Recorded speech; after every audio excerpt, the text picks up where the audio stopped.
Chers passionnés des arts et de la culture, bonsoir et bienvenue dans ce tout nouvel épisode de vos web émissions culturelles Conseil du mercredi. Aujourd'hui, nous vous embarquons dans l'univers des arts plastiques avec une figure exceptionnelle au parcours unique. Artiste plasticien, il a su s'imposer à la fois comme créateur et formateur. Enseignant à l'Institut national des métiers d'art, d'archéologie et de la culture au sein de l'université d'Abomey-Calavi, il transmet son savoir-faire aux jeunes étudiants du département des arts visuels. À plusieurs reprises, il a encadré ces derniers au cours des événements culturels organisés par l'Institut. Aujourd'hui, il se positionne comme un acteur clé du domaine, intervenant en tant que superviseur au cours des classes culturelles initiées par le gouvernement béninois. Lauréat de l'édition 2018 des Journées d'intégration des artistes plasticiens au Bénin, son œuvre explore des thématiques liées à la paix et aux émotions, témoignant d'une démarche à la fois sensible et engagée. En 2022, il a présenté sa propre exposition intitulée Les Mondes au Centre culturel Ouadada, où ses installations et peintures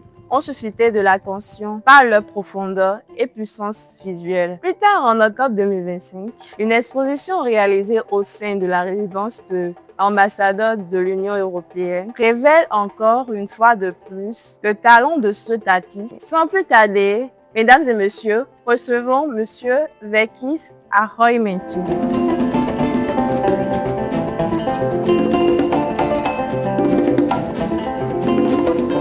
Bonjour, je m'appelle Vekis Ahoy-Mechi, je suis artiste plasticien, administrateur culturel et enseignant à l'INMAC.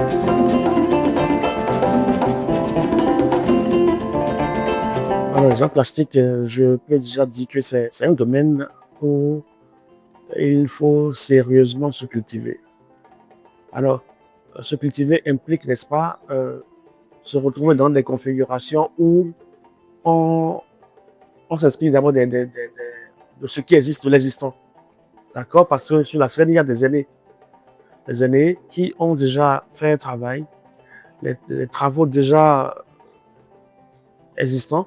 Ensuite, il y a le patrimoine.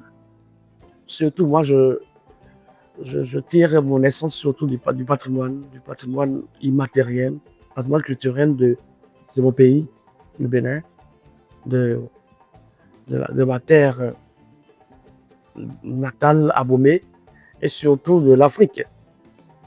Voilà, donc en termes d'influence culturelle, je vais parler d'abord de tout ce que j'apprends au quotidien, de mes enseignements, de tous les apprentissages, parce que la vie, c'est un apprentissage continu.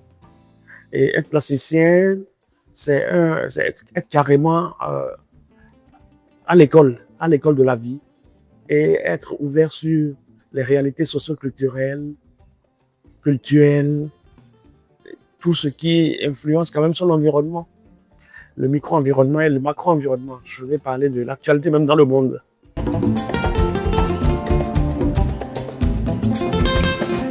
Bon, l'expatriation, mais je n'étais pas fonctionnaire. J'étais stagiaire NPE. Et quand il fallait être reversé, j'ai préféré écouter ma passion, écouter mon cœur. Et voilà, c'est ainsi qu'à l'issue, n'est-ce pas, surtout le trophée d'art plastique, trophée national d'art plastique, le prix Bénin Golden Award, j'ai été récipiendaire au moment où je ne me disais pas encore professionnel. Et bien, je me suis dit, puisque tu as planché avec des professionnels et tu es le lauréat, alors il vaut mieux vraiment creuser dans ça. C'est un indicateur, c'est un signe que la nature te donne.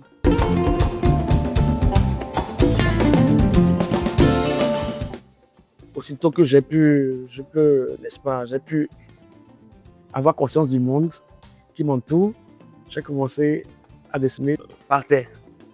On me disait souvent, quand on écrit par terre, quand la fourmi entre dedans, tes parents vont mourir. Pourtant, la chose était si forte que je n'avais pas encore commencé l'école, mais je ressentais l'envie d'esquisser des lignes, des combinaisons de lignes par terre.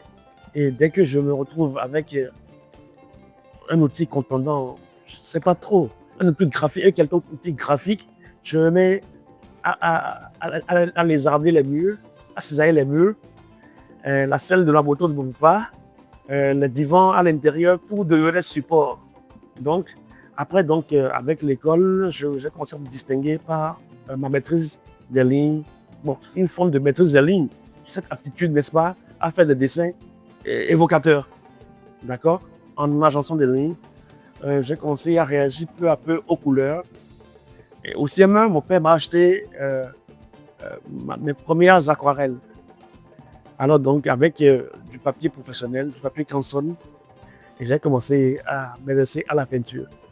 Après le secondaire, je suis passé à l'université, j'ai fait un peu de SE. Et après, donc, j'ai rencontré un certain monsieur, un grand monsieur qu'on appelle Mozart. Son nom d'artiste, il s'appelle Ghislain Fadoran. Et ben, après, donc, le même Mozart m'a fait rencontrer un grand maître de la place. Un grand maître, celui que j'appelle véritablement mon maître. Le maître Philippe Abaï, avec qui j'ai eu la chance de faire des résidences. Il m'a associé à beaucoup de travaux. Et puis, la carrière a commencé ainsi.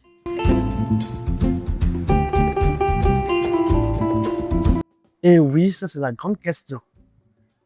L'artiste plasticien au Bénin ne dit pas encore de son art. Non seulement il est frappé par les stéréotypes, les clichés, parce que dans la conscience du Béninois lambda, un enfant qui va à l'école doit devenir accouré, fait tout pour s'insérer dans la fonction publique. Je suis né d'un père gendarme et d'une mère enseignante. Et puis, en tant que garçon est né, il faut que je devienne gendarme comme mon père. Il faut que je porte l'uniforme. Ou soit que je devienne instituteur ou professeur, enseignant secondaire. Mais bon, moi, j'ai embrassé bien des carrières, mais qui vont rapidement cloisonner. Le défi, c'est surtout d'abord d'affronter le public béninois, le public domestique, qui est un public particulièrement exigeant. Ça fait un. La seconde chose, ces clichés, tout ça, résume le fait que l'artiste est vu comme un divorcé social, celui qui n'a rien trouvé à faire et qui, n'est-ce pas, toujours frappé par les stéréotypes, est ce monsieur, cette dame qui ne veut rien faire et qui veut se promener, passer son temps à glandouiller avec un style atypique, avec les locks sur la tête, machin, tout ce que vous savez. Et là, ce facteur ne favorise pas le second, qui est celui-ci. Produire, d'abord. Produire, c'est d'abord quelque chose. Produire une œuvre d'art qui tient la route véritablement et qui émeut. Parce qu'une œuvre d'art devant laquelle on ne réagit pas, on n'est pas ému, n'est pas véritablement une œuvre d'art, c'est une ineptie. Et donc, produire est une question. L'artiste plasticien doit vraiment se sacrifier pour trouver sa démarche et produire. Ensuite, les produits d'art contemporain ne se vendent pas comme des oranges. L'artiste lui-même ne met pas ses produits sur la tête pour les vendre. Et là, il fait face maintenant à un autre défi, qui est celui-ci, celui de pouvoir écouler ses produits, se faire connaître d'abord, faire adopter sa démarche sur la scène, se faire connaître et également se faire vraiment consommer, être consommé. Parce que quand on produit, c'est pour pouvoir vivre. Un artiste qui produit et qui ne vit pas son art, vraiment végète. Et c'est le plus gros souci de tous les artistes, pour la plupart des artistes, surtout de la jeune création, ceux qui n'ont pas un nom. Des artistes en herbe et surtout des artistes qui se sont lancés. C'est surtout ce défi-là, ce défi qu'ils doivent faire face d'abord, avant d'être un artiste émergent, un artiste majeur. Et être un artiste dans la généralité ne garantit pas que ton quotidien est assuré. Parce qu'il faut être également dans les réseaux. Et donc, voilà autant de défis auxquels voilà, l'artiste, le créateur contemporain béninois est soumis.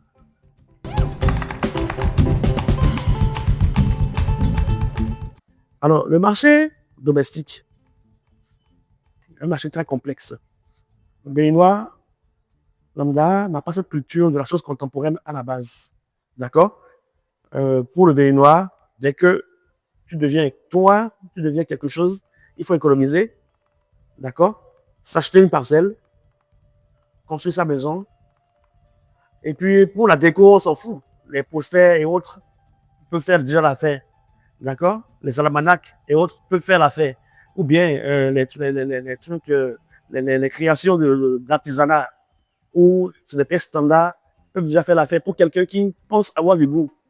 Alors donc, économiser par exemple et mettre jusqu'à 100 000, 200 000, voire millions dans une toile ou bien dans une sculpture, mais c'est une grande aberration pour le Béninois. Cet argent, il peut déjà investir dans le firework, il peut déjà investir dans autre chose. Ils sont toujours dans, n'est-ce pas, la rentabilité et dans, n'est-ce pas, l'intelligence financière. Et ça pose un sérieux problème pour le créateur. Et puis, les galeries, quand même, aujourd'hui, par la grâce de Dieu, depuis quelques années, le gouvernement, quand même, a fait ce travail-là où l'art plastique, les artistes, en général, surtout les plasticiens, sont mis en avant en tant que force vive de la nation, en tant que force productive. L'artiste est aujourd'hui reconnu comme un acteur au cœur du développement national. Donc, il y a un foisonnement d'activités culturelles, un foisonnement de galeries. Les galeries naissent, sont créées, et puis il y a une génération d'artistes, de jeunes talents qui bougent, qui ne cessent de bouger la ligne. Et il y a aussi des années qui sont connus sur la scène internationale et qui sont dans des galeries et des foires à l'international. À partir de là, c'est déjà un boost pour le marché de l'art africain ou domestique. Voilà. Et pour parvenir à ces standings, il faut forcément être dans certains réseaux. Aujourd'hui, ce n'est plus celui-là qui est le plus talentueux qui est mis en avant. Mais c'est celui-là. C'est vrai que tous ceux qui sont mis en avant sur la scène ici sont très talentueux. Mais ce n'est pas le plus talentueux forcément qui est mis en avant. Il faut le problème de réseautage. C'est le réseau. Parce qu'un artiste qui travaille et qui ne sort pas, qui ne se montre pas sur la scène, qui ne s'affiche pas sur la scène, est comme une œuvre d'art achetée à prix d'or qu'on dépose dans un débarras.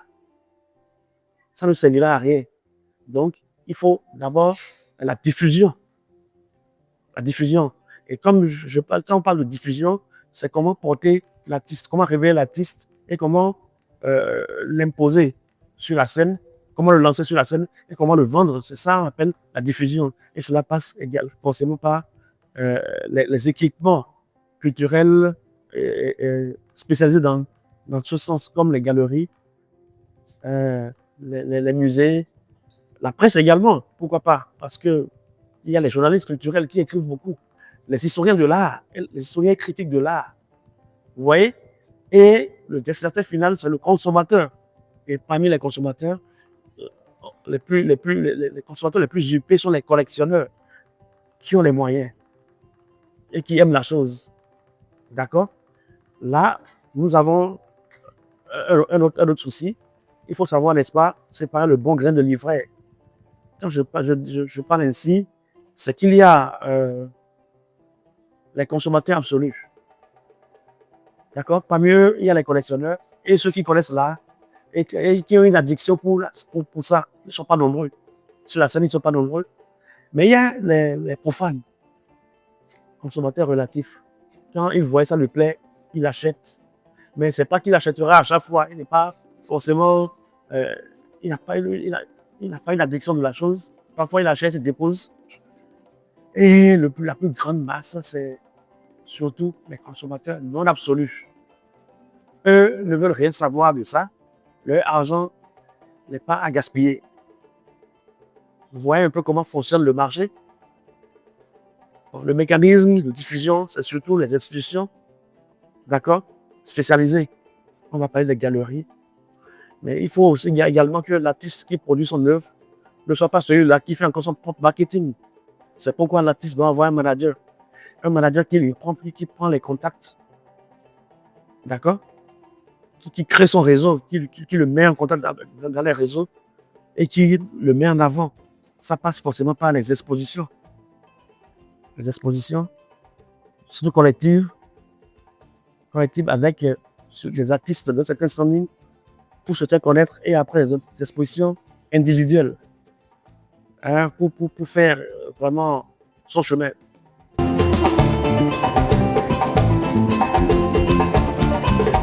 Un jeune artiste se positionner efficacement, il faut d'abord déjà que sa démarche tienne la route.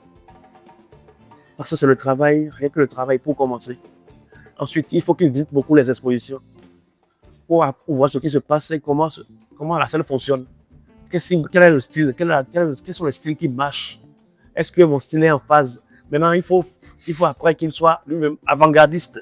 Ça veut dire qu'il soit dans l'innovation, qu'il n'aille pas copier ce qui existe déjà, mais qu'il se base sur ce qui existe déjà pour créer un truc innovant qui accroche. Et ensuite, il faut forcément les institutions, tous les agrégats, un agent, la presse et les institutions de diffusion.